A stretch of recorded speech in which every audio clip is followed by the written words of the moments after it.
Okay, good morning, everyone. We're going to get started now. And welcome to the UTSC OV Research Excellence Speaker Series. My name is Joshua Van Rye. I'm a Research Services Officer in the OV at UTSC. I'm here with my colleague from the OV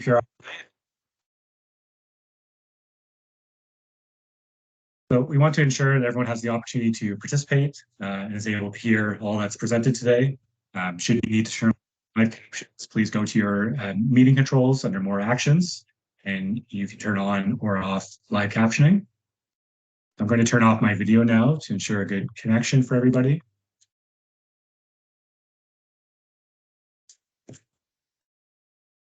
And just some general housekeeping, a reminder that this webinar is being recorded. To please mute your audio and turn off your video to accommodate those who do not have enough bandwidth. And afterwards, we will be hosting the recording of this event on the UTSC Research YouTube channel, as well as the OVPRI website at a future date. And this information will be put in the chat box at the end of the Q&A and mailed out to everyone that registers, so you can watch it at a later point in time. And we just ask that participants hold questions until the end of the talk. And if you do have any questions, so please put them in the chat box, and we'll get to that in the Q&A session at the end of Mark's presentation.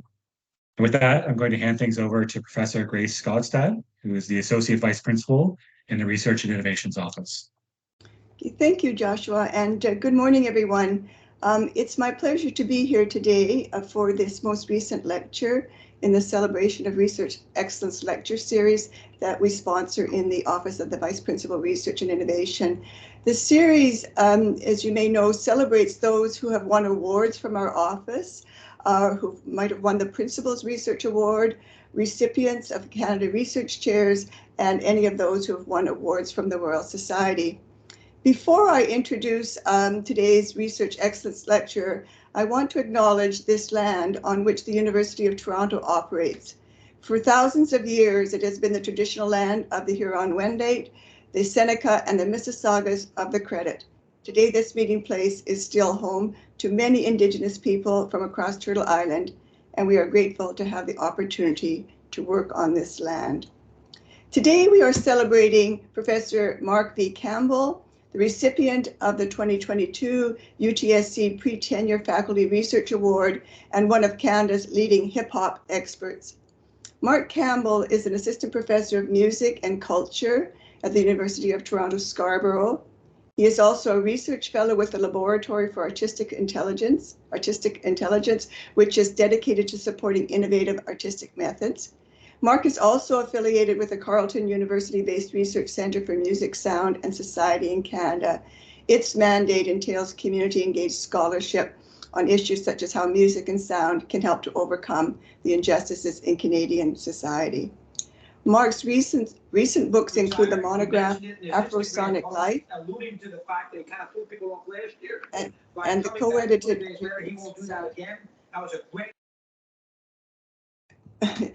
and the co-edited collection of essays, We Still Hear Hip Hop in North of the 49th Parallel. Mark's co-edited collection with Murray Foreman entitled Hip Hop Archives, The Politics and Poetics of Knowledge Production is due out this year. Mark has won several awards for his scholarship, including a Shirk Connections grant for the 2020-2022 Black Studies Summer Seminar, a Connaught New Researcher Award, and a Jackman Humanities Fellowship. Mark is currently the principal investigator of the Shirk-funded research project, Hip Hop Archives, the Poetics and Potentials of Knowledge Production. Before I turn the mic over to you, Mark, I want to say how much I'm really personally looking forward to your talk today. I am an inveterate CBC radio listener, and over the years I've been very fortunate to be able to hear you in conversation with various CBC radio hosts. I've really been fascinated by your research and really very much in awe of your work with the community. So it is a real pleasure to have you here with us today, and over to you, Mark. Thank you, Grace. Thank you for the invitation from OVPRI. I'd like to start my chat. Let's see if we can get my slide deck on this screen, and then I will feel assured that technology will not fail me today. And I'll try this one more time.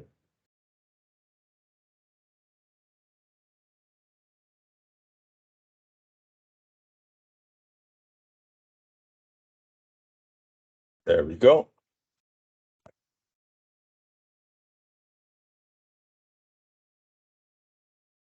So first, there are a number of individuals and organizations I want to thank before I begin, because this research works across multiple disciplines. And I would first like to thank the UTSC librarians and the Digital Scholarship Unit. Every time I have a question about archives, or I'm about to do some research, they are happily willing to collaborate, which makes me happy. Especially Paulina, so thank you, Paulina. The Faculty of Music librarians, Jan and Trevor, the whole team down there, again, always willing to indulge me. I've spoken with them and published with them, and happy to have them on side. The Social Sciences and Humanities Council, thank you for that support, from the Banting to any of the recent awards that I've won. The Critical Digital Humanities Institute, especially Elsbeth, has been unbelievably helpful in my development since arriving at U of T a couple of years ago. Shannon George, Mark, Minda Nessia, are the business officer at ACM. There are so many things I can't get done research-wise without a really strong business officer, so I have to shout out Minda. And of course, my colleague Laura Risk, who's also a comrade. We talk about archives all the time, and we do work together. And we live next door to one another on campus, so I'm grateful for the collegiality and having a comrade that's also deeply enmeshed in the community around archiving. And then last but not least, I need to thank the Afrosonic Innovation Lab, my newly started laboratory, which started last February. All the students and the faculty members and the postdoc participants all help push the thinking around today's talk. So I want to show my gratitude to all of you. And I would also want to take this opportunity to recognize that, I'm speaking on the traditional lands that have been inhabited by Indigenous people from time immemorial. I'm grateful to have the opportunity to live and work on this land. In particular, I want to acknowledge the ancestral traditional territories of the Ojibwe, the Anishinaabe, and in particular, where I'm located at this moment, the Mississaugas of Lake Scugog, whose territory encompasses over sort of where I live and my kids go to school. This territory is covered by the Upper Canada Treaties.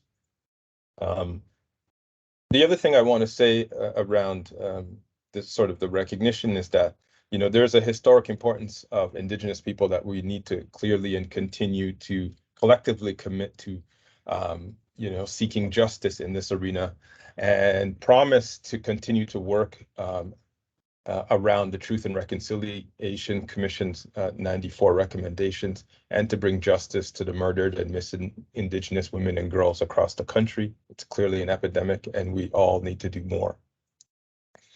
So with that being said, I'd like to begin today's talk, and I want to, I want to situate what I'm going to talk about today.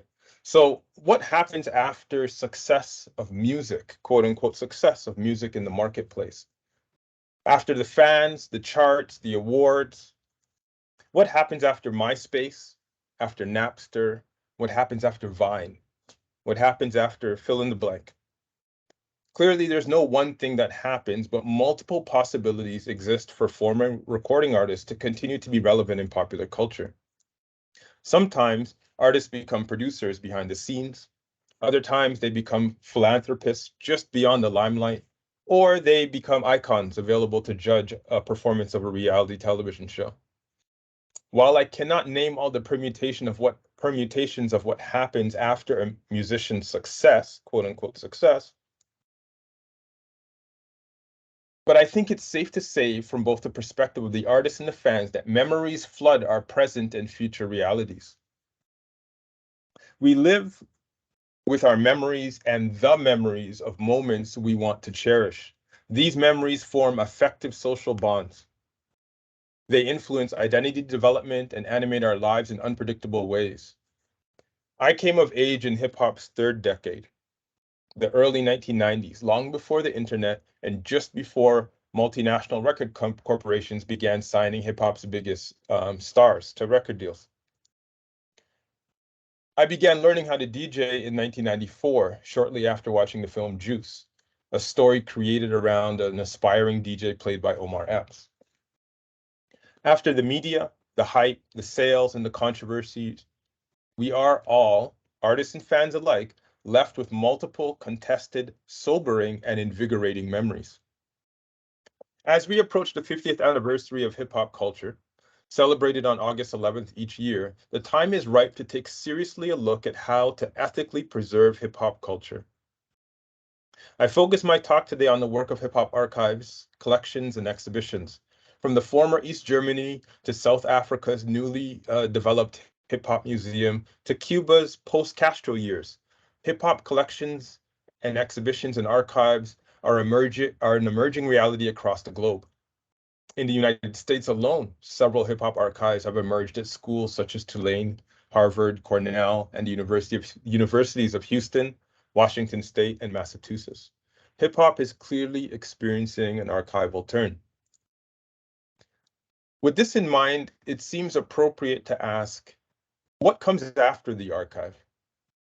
Better yet, what exists beyond the archive, beyond its institutional tentacles, entrenched protocols, and accepted methods? In the title of my talk, I gesture towards a beyond the archive, both to signal the limits of this colonial inherited institution and the limits of scholarly thinking, that have, some might say, obsessively focused on archives over the last 2 decades. Part of what I explore today is what is that beyond? What is also appropriately labeled as a beneath and a between? Of interest here today for this talk are the histories of preservation beyond the scope of many archives, beneath the official discourses of trained archivists and between the boxes, manila folders, and copious metadata tags. So it's safe to say, and I'll share one of the logics that sort of fuel how I think about this, is that a lot of the work I do is somehow is indebted to Caribbean philosopher Sylvia Wynter, and her quote here I'll quickly read. There is always something else beside the dominant logic going on, and that something else constituted another but also transgressive ground of understanding. Not simply a socio-demographic location, but the site both of a form of life and of possible critical interventions. That's a place where I sit all the time. Today, there appears to be very few areas that have been impacted by hip-hop's aesthetic, hip-hop's sensibility, and of course, hip-hop's attitudinal gall. Across a number of fields, hip-hop has dramatically transformed our aesthetics, invented well-adopted vernacular, challenged the paradigm of intellectual property rights in music production, and mainstreamed guerrilla marketing tactics. From fashion to language and now university course offerings, hip-hop culture has transformed how North American popular culture articulates itself. Over the past 2 decades, we have begun to see the impact of hip-hop culture on the world of archives, so that American cities such as New Orleans, Seattle, Houston, and Boston are now home to some of them, multiple hip-hop archives. The vast majority of these archives have been involved in exhibition curation and development while remaining deeply committed to representing the histories of local artists. In what follows, I examine how we might destabilize calcified notions of archival preservation, digging deeper into the social mores and culture of hip-hop to identify ethical methods to preserve hip-hop culture. I focus on the culture of rapping, the creative practices of DJs and DJing, and I gesture towards buried and obscured preservation efforts within lyrical ingenuity. So it's important, I think, that I frame the work theoretically to give some people some other ideas of what, how am I arriving at this thinking? So the theoretical frame that drives my examination of hip-hop archives is indebted to 2 specific fields of scholarship. One is Caribbean philosophy. I've already mentioned Sylvia Wynter, but in particular, the Francophone thinker Edouard Glissant, whose concepts around relation and opacity are important ways to theorize post-Middle Passage Afro-diasporic life.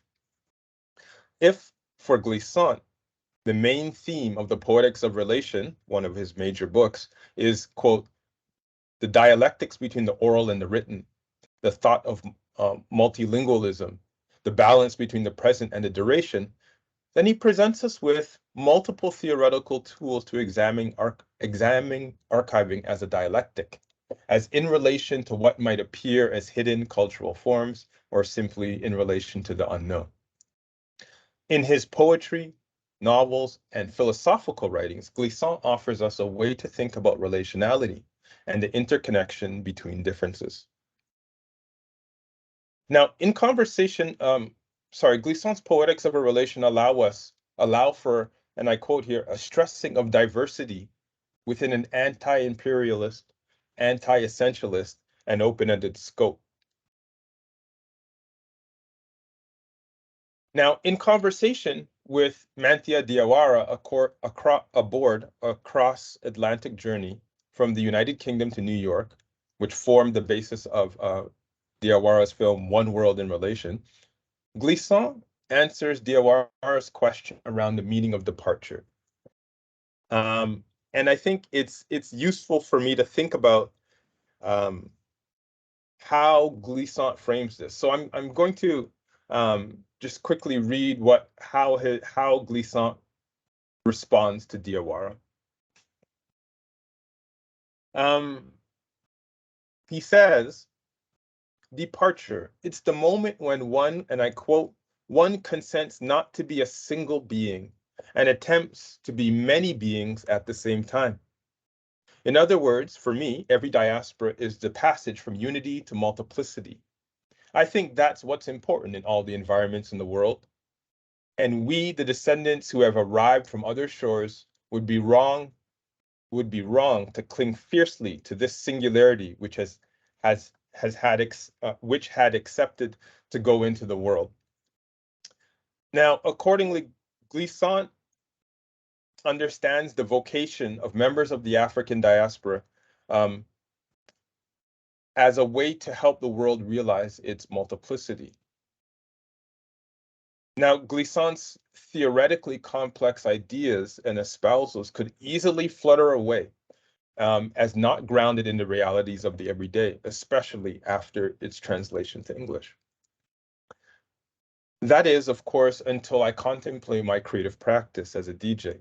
Since the middle of the 90s, my creative world included working and reworking with pre-recorded music. Duplication, copies, remixes, punctuated my time on radio from 97 to 2015, and my experiences behind the turntables as radio edits, street versions, bootlegs, and DJ edits littered the musical landscape. So rather than continue to talk about it, let me just give you a quick idea of what am I witnessing as I'm DJing to help me understand what Glissant is offering us. So these two DJs are world-class turntablists, right? And they by no means represent my own skill level. They are far beyond anything I could ever achieve. But what they do with pre-recorded music, I think, is important to help you understand how one can live in multiplicity as a working creative praxis.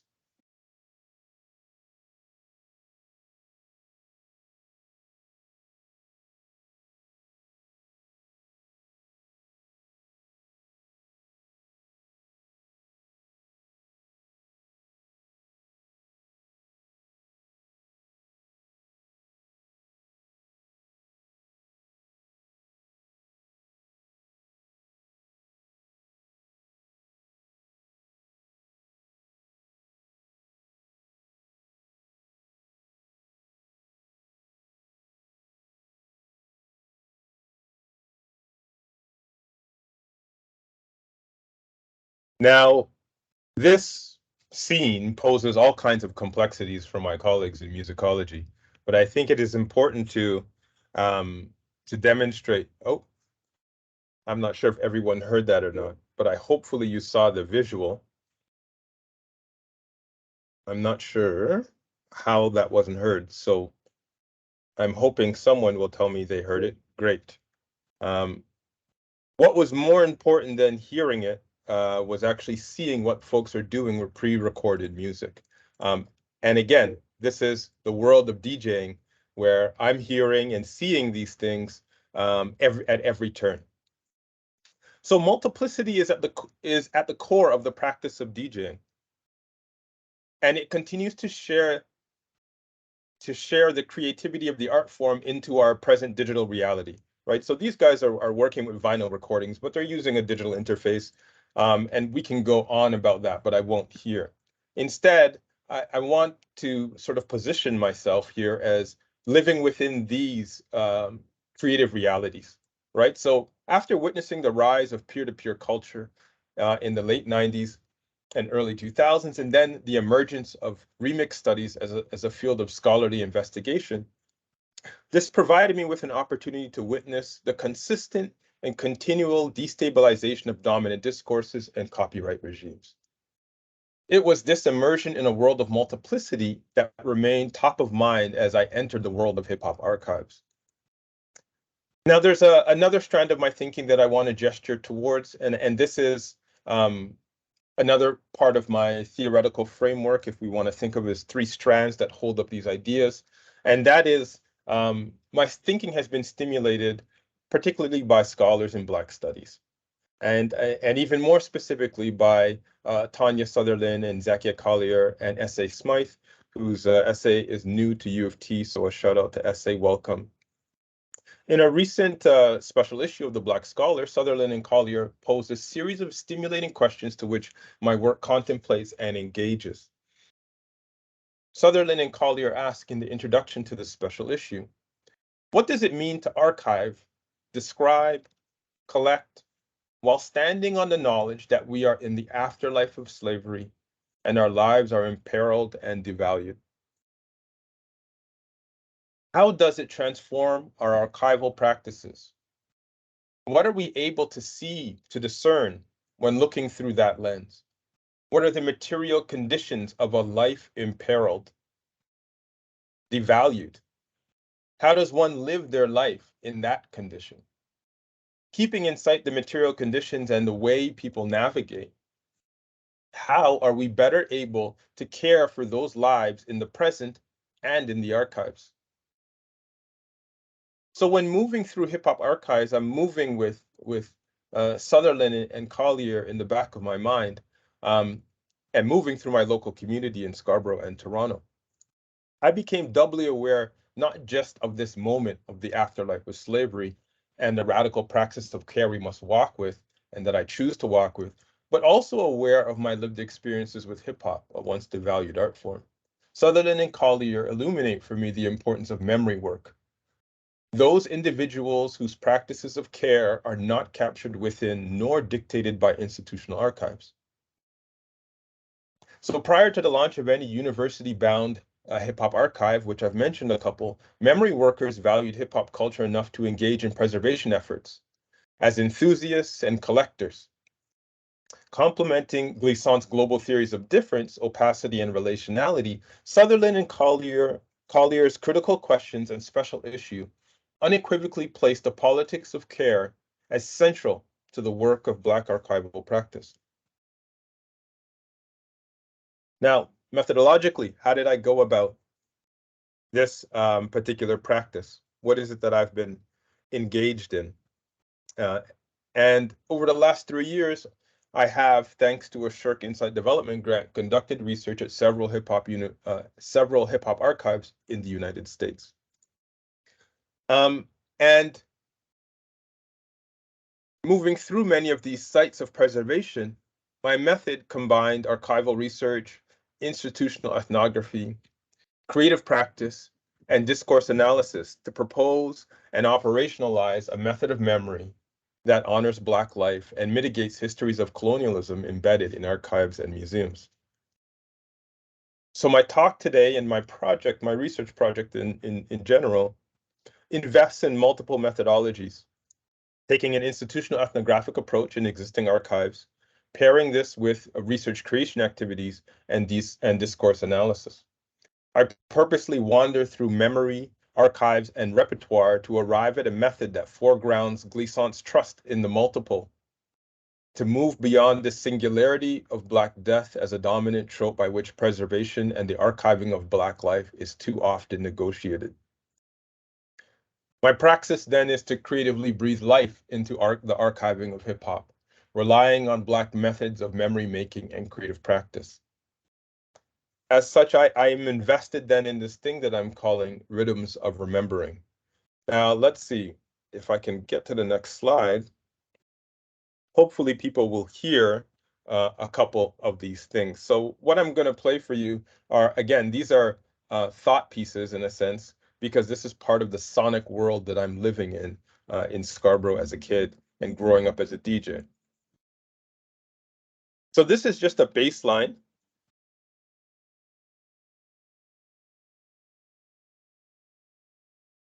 And I hope you can hear it. It is the bass line to Wayne Smith's Under Mislengteng, which is was in the middle of the 80s one of the first songs to worldwide kind of develop 200 different remixes and versions, all developed from one Casio keyboard in the middle of the 80s. So that bass line then became part of what in sound system culture is called a rhythm method, which is quite simply the recording of different vocals over the same instrumental backing. Now, this is something that I'm jumping into a long lineage of Jamaican musical innovations that, you know, that involve versioning and involve dub. And I'm sort of jumping us into this kind of the rhythm method so we can talk a little bit about how I'm using this concept theoretically. So the same rhythm you'll find in a bunch of different songs. This is Garnet Silk. And then you'll also hear the same rhythm in Supercat, another major artist of the era.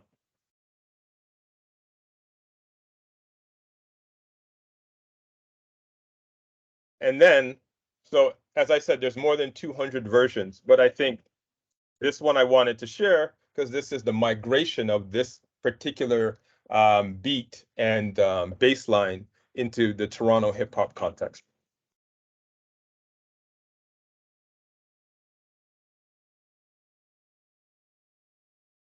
This is from a group called Rumble and Strong in the middle of the 80s, and Rumble was actually recording in Jamaica and connected to some of the major sound systems, Prince Jammy in particular, in the middle of the 80s. Now, what I want to, aside from the blatant copyright violations, I think what I want to focus on here is how to think about these sonic innovations as a theoretical tool. For me, rhythms of remembering is a practice of moving through multiple versions of our memories that focus on elements of orality in the African diaspora, placing special pride in working with repetition, call and response, and remix. I could put a bunch of other sonic innovations in there also. Taking a cue from the rhythm method found in Jamaican dance halls, one in which multiple versions of a song are celebrated, the research directs its attention to the relationality between different versions of memory. Like storytelling, I think of the rhythm of remembering as a practice of engaging the past, where difference, remix, and repetition with difference are necessary tools to recalling and reworking the past to suit our needs in the present. Rather than taking historical data or information as static and transposable, such a perspective sees the past as having creative potential, ranging from simply a retelling to, as Sadie Hartman has recently birthed for us, critical fabulation. In the multiple ways Black memory works to disrupt institutional archival practice, the capaciousness of Black living repeatedly resets the terms by which the past can be engaged. The stillness and sedentariness of the past gets mixed and remixed, like a favorite record by a DJ.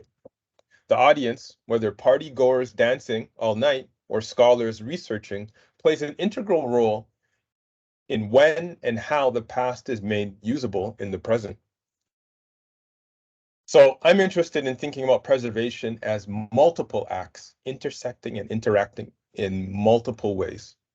I'll take this into the archive in a second. Let me set more of the context for you. So major curated exhibitions focused on hip hop culture have been mounted since the year 2000. That's 23 years now. When the Brooklyn Museum mounted Hip Hop Nation, Roots, Rhymes, and Rage.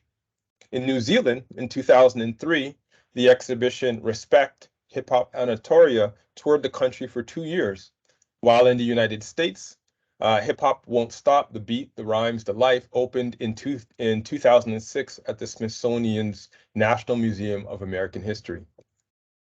On a much smaller scale, in Canada, in 2010, I curated T-Dot Pioneers, an exhibition focused on Toronto's hip hop history.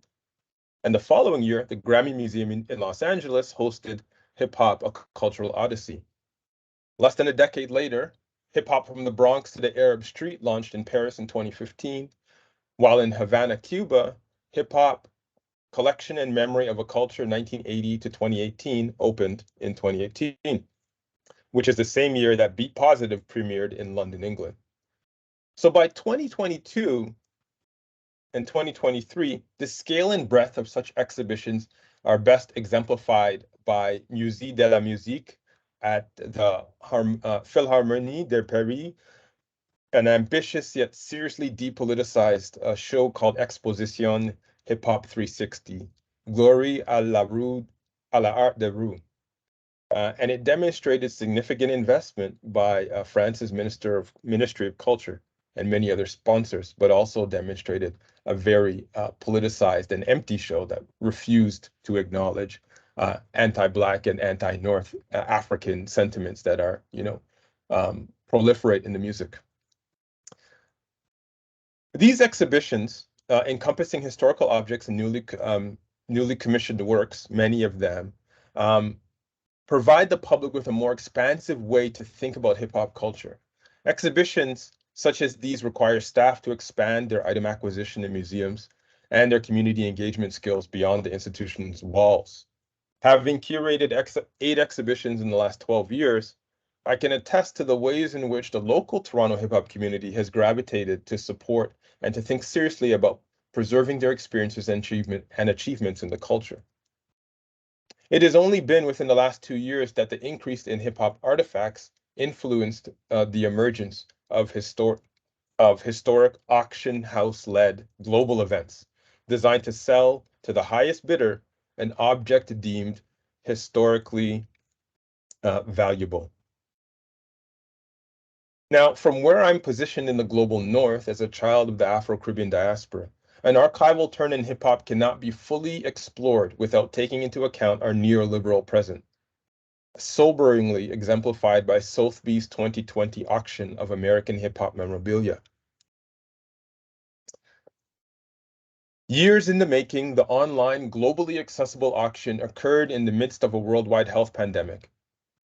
It made clear the presence of a powerful, reductionist neoliberal logic and profit-seeking motives. The world-famous auction house obtained 120 lots and sold more than 91% of the items offered, with more than 400 registered bidders from more than 19 countries. The auction offered a damning reflection on the current state of contemporary hip-hop in the United States. When an auction house, in operation since 1744, decides that hip-hop culture is something that can be auctioned and works closely with former record label executive Monica Lynch to do so, a critical transformation is occurring. Auctions make clear the transformation of hip-hop history from subject to object by valuing memorabilia at, quote, what the market will bear. Auctions, especially with their global reach, obscure the other forms of value, such as pedagogical value, we might assign to hip-hop artifacts. Auctions also fragment and globally disperse historical artifacts, especially in the case of the items Cindy Campbell and DJ Kool Herc amassed. The very recent 2022 DJ Kool Herc and the Birth of Hip Hop auction by Christie's sought to sell 169 items, including Polaroid pictures, flyers, clothing items, and most significantly, DJ Kool Herc's booming 300-watt per channel sound system. While many outlets reported the dollar figure amassed from the sale, we cannot know the identity of the buyers and the future possibilities of these items being brought together or shown in public ever again. We can't ignore the impact of commercial auctions and private collections and wealthy collectors on the preservation of hip-hop culture. For without a public mandate or of a responsible cultural institution that provides ready access to cultural artifacts, hip-hop's pedagogical possibilities are significantly eroded when private collectors have no public accountability or relationship with cultural institutions or the public. In a sense, auctions and the plethora of private collectors generated by these online auctions pose a risk to the future of knowledge production about hip-hop culture, particularly when private collectors wield the power to withhold artifacts from the educators and the general public. They can effectively hold ransom our histories.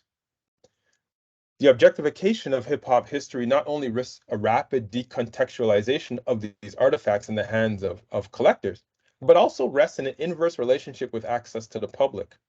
Our abilities to produce knowledge about hip-hop culture lay precariously in the hands of those not necessarily concerned with educative purposes or the scholarly production of knowledge.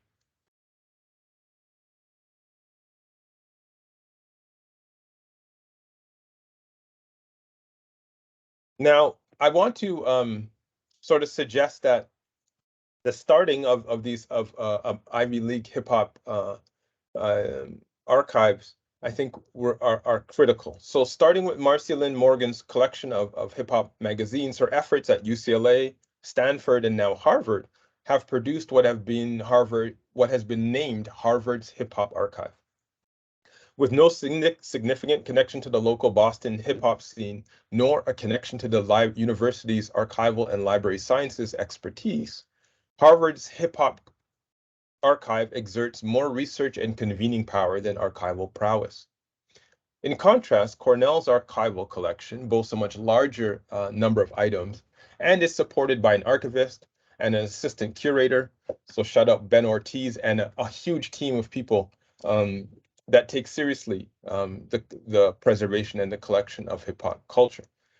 In Seattle and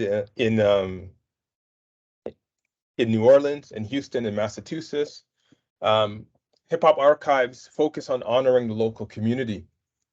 And in representing their local communities, hip hop archives attempt to honor local hip hop artists and preserve their artistic legacies despite commercial success or lack thereof. Both in Virginia and in Seattle, the names of local artists proliferate their archival efforts, amplifying artist profiles that might be unfamiliar nationwide or largely off the radar of national media platforms, such as the Source magazine or Yo MTV Raps, when those platforms were around. I want to focus in on the efforts of hip hop archives to collect, celebrate, and commemorate local artists despite their level of national success. Such actions are consistent with a core element and principle of hip hop music and culture, which is to represent one's local community.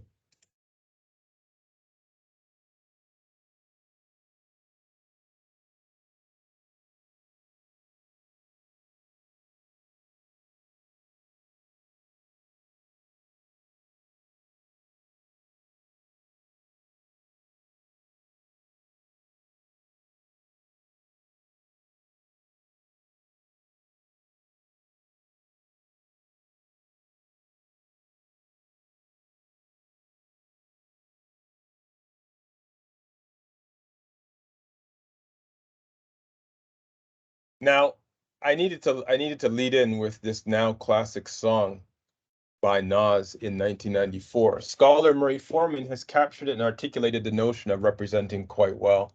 Foreman suggests that to represent is to establish a public form of recognition for the area and people that have been formative to one's development.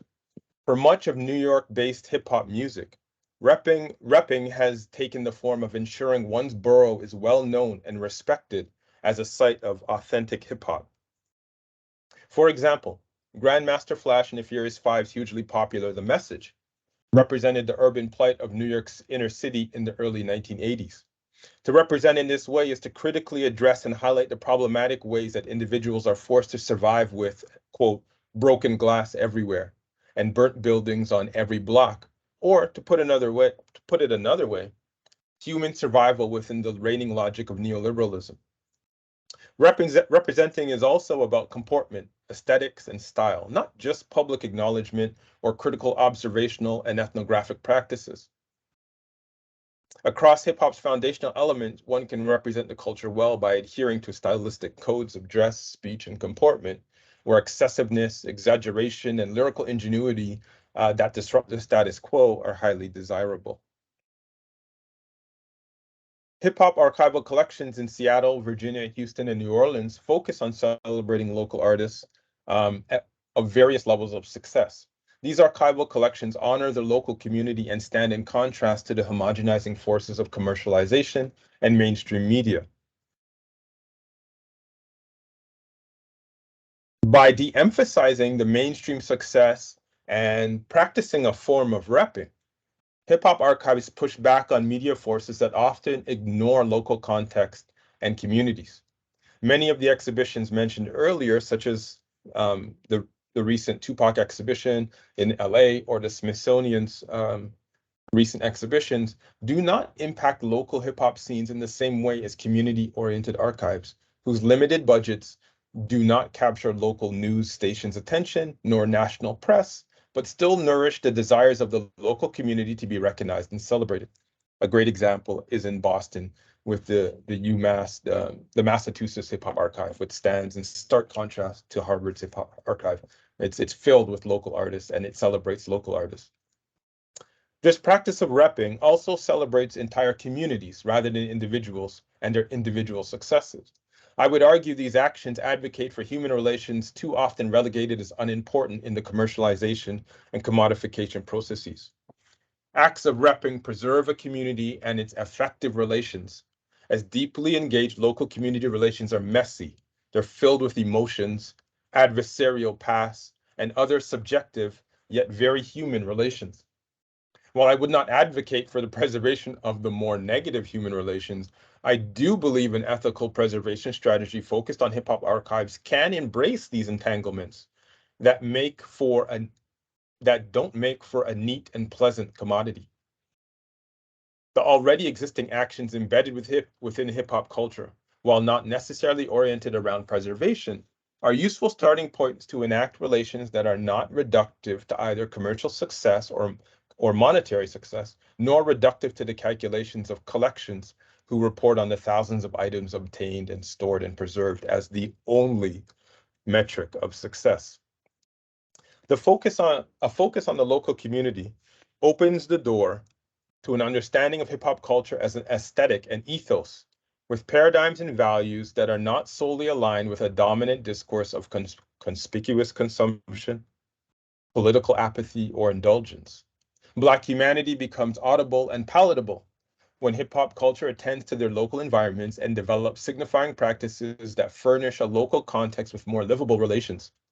A sense of peace, love, and having fun in which aesthetic and creative labor dislodges the values of hierarchical ordering that pervade the ideologies that underpin the labor market and the racial regime of this colonial side of the world. The hegemony of the middle-class taste is upended by hip-hop's focus on the well-being of its local community. I'm hoping many people heard the clip from Nas's Represent that I played, where Nas shouts out everyone on the 41st side of Vernon, in Mount Vernon, and other people in his local community. People will never know, but they are captured and honored in that now classic song. The individualistic narratives embedded within Western European bourgeoisie ideals only find a home within commercial music, and it's often separated from a specific locale when this music becomes overly commercialized or nationally commercialized. The representation of an area removes the social stigma and aligns a sense of value with the inhabitants of an area represented in the music. Such a reordering of a social hierarchy is audible in frequencies that resonate with hip-hop underground circles and recoverable when we examine signifying practices within their social and cultural environments. Now, I have two other sections that I'm going to quickly move through so that I might be able to take in the last 10 minutes some questions. And I'll breeze through these sections and hopefully get a chance to look at the chat. Now, remixing, one of the practices embedded within hip hop culture, but also connected to Bhangra, house, dub, and pop music, is one custom we can leverage to disrupt archival traditions that reproduce the exclusivity and isomorphic construction of knowledge. Remixing relies on existing sonic material to alter its properties and produce new oral forms of enjoyment. Remixing is a practice that makes the authority and authorship of a, quote, original quite ambivalent. Its logics can be calibrated to ensure that hip-hop cultural perspectives and priorities remain at the center of hip-hop archives. First, the use of DJing techniques honors, in the thinking and in how I study hip-hop archives, honors Afro-diasporic cultures by refusing to disconnect histories of Afrosonic and oral innovation, such as legacies of call and response, improvisation, and repetition from any contemporary remix theory. There's a lot of early remix theory that pretends like it's not deeply underpinned by Afro-diasporic orality.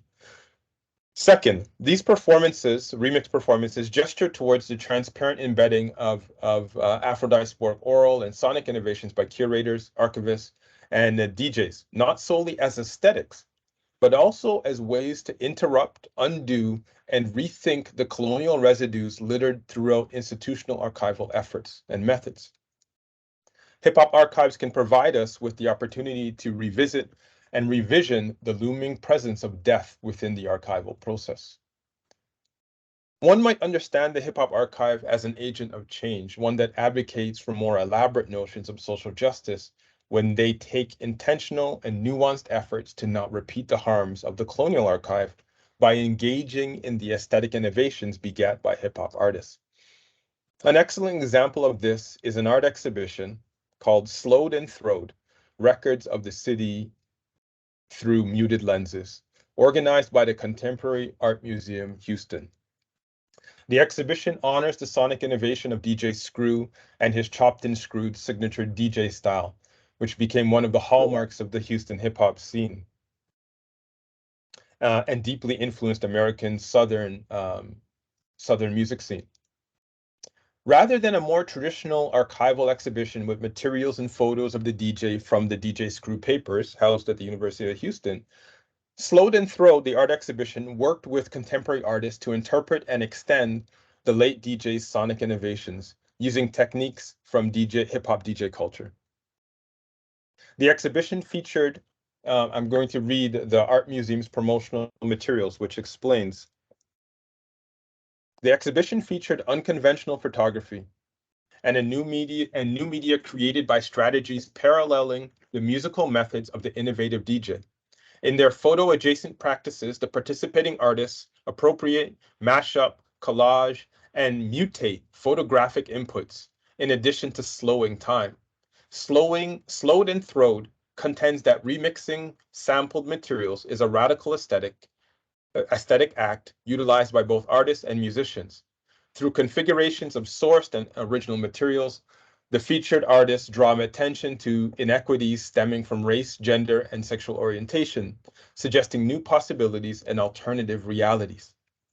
End quote. The forms of knowledge embedded in the art of DJing can be central to how hip-hop culture is archived if we are to imagine a way in which archives can avoid becoming stagnant and static storehouses of information.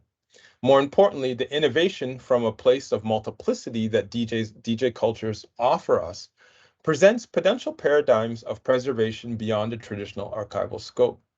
In my gesture to move beyond the archive in the title of today's talk, my interest here do not lay in solely adding mixtapes to existing hip-hop archives. Rather, my interest lay in the creative possibility of working with multiplicity.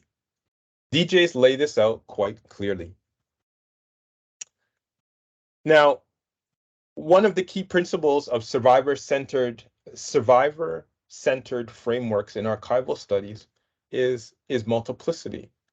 And much of the digital-born preservation efforts focus on copies, backup copies, interoperable copies that help transfer mediums from manufactured obsolete technologies, which, as we know, is a hallmark of our contemporary moment.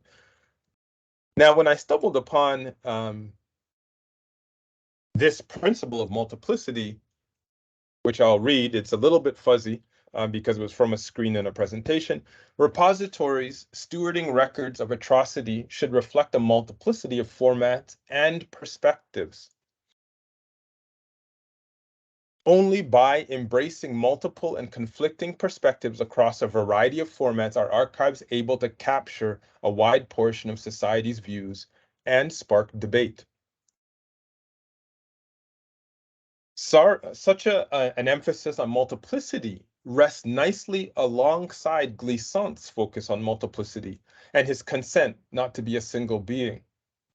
Combined with my experiences of DJing, this helps lead my thinking on my research around existing archives into a new trajectory. So at the end of last semester, I'm going to wrap up here. I spent some time at the Cornell Hip Hop Collection, an archive, which I've mentioned is well supported with significant staff and deeply embedded in the library sciences. I was lucky enough to watch the 1981 rap convention with a bunch of MCs, including Busy Bee and some of the earliest improvisers that were not necessarily recording hip hop stars. So I dug into an interview by Charlie Ahern, who he is the person behind the film Wild Style. He filmed it and sort of was the person that made this. Wild Style is a documentary that really launched hip hop across the world, but it captured hip hop at the time when it was when it was emerging in the early 80s. So Ahern is interviewing Grandmaster Cash, a member of the Cold Crush Brothers, which is one of the early supergroups in the middle of the 70s that never became commercially viable because records were not really being made at that time. Charlie Ahern says to Grandmaster Caz, Busy Bee, he's talking about Busy Bee rhyme as an MC, and Ahern says Busy Bee is like an archive of rhymes because he's still spitting these rhymes today. And they're talking about Busy Bee performing in the 1980s. This interview is happening in the late 1990s. It's 1999. Listening to that interview, what became clear to me was that for MCs deeply enmeshed in the culture of rhyming, their memorized rhymes act as sites of preservation, but only legible or clear to us when they're performed. When reviewing the improvised rhymes of Busy Bee or Lovebug, Starsky, or some of the others at the rap convention, their rhymes were responded to by adolescents in attendance. And it became clear that lyrical innovation operates as a site of preservation that often sits in a dialectical relationship with the act of performance. This is a site where repetition and difference is nestled between call and response and the relationality of the performance. This is a level of radical care kind of needed to glimpse these multiple modes of preservation deep buried within an institutional archive. So I'm going to stop there because we have 5 minutes left and hopefully we can take a couple of questions. I just want to say thank you very much for that, Mark, while we're waiting for people to pose any questions in the chat. This is a really informative presentation, certainly thought-provoking, absolutely, and very sobering. And what I really appreciate as well is not just the critique, but you're laying out of alternative, much superior methods of preserving hip-hop culture. So if anybody has any questions or any comments in the chat, there's plenty of time to raise them still.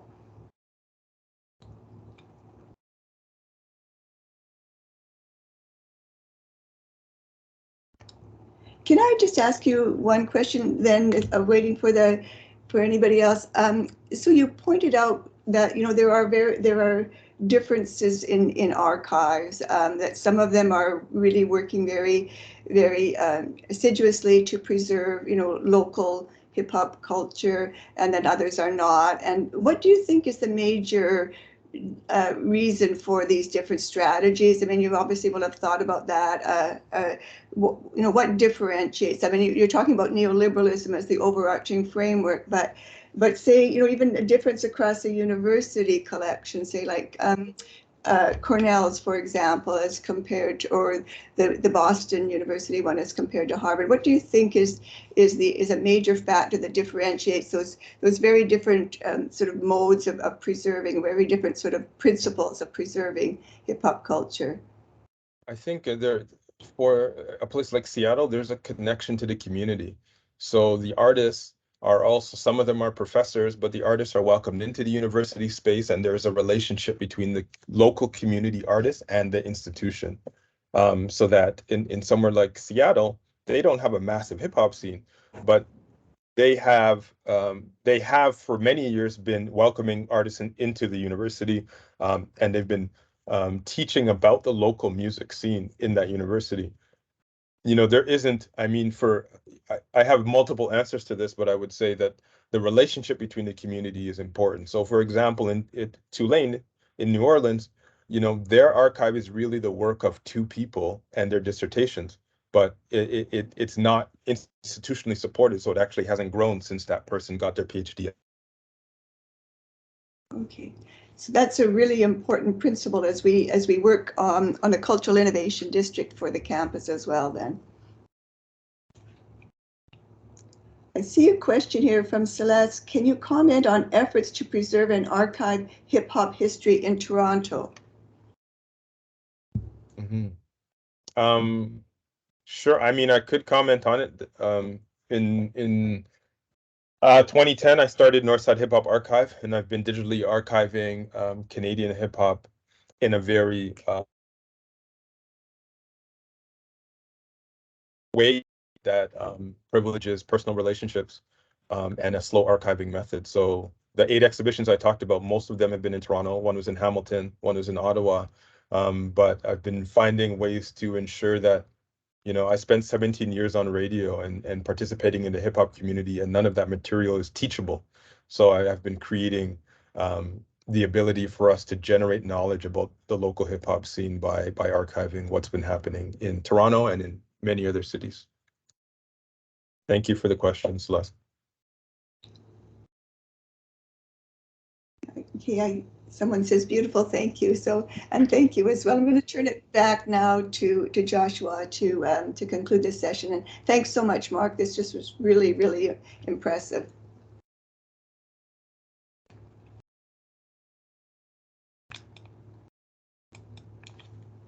Thank you, Professor Skogstad, and thank you, Professor Campbell. And thanks once again to everyone for attending. Here's a link to Professor Campbell's website. There's also a link here to our UTSC Research YouTube channel. Again, this talk was recorded and will be uploaded in the near future, and you'll be able to find it on our YouTube channel. And just a reminder that our next OVPRI Research Excellence Lecture Series will return the first Wednesday of March with Professor Andrea Cherie. So thank you again for everybody for attending. Have a great day. Thank you, everyone.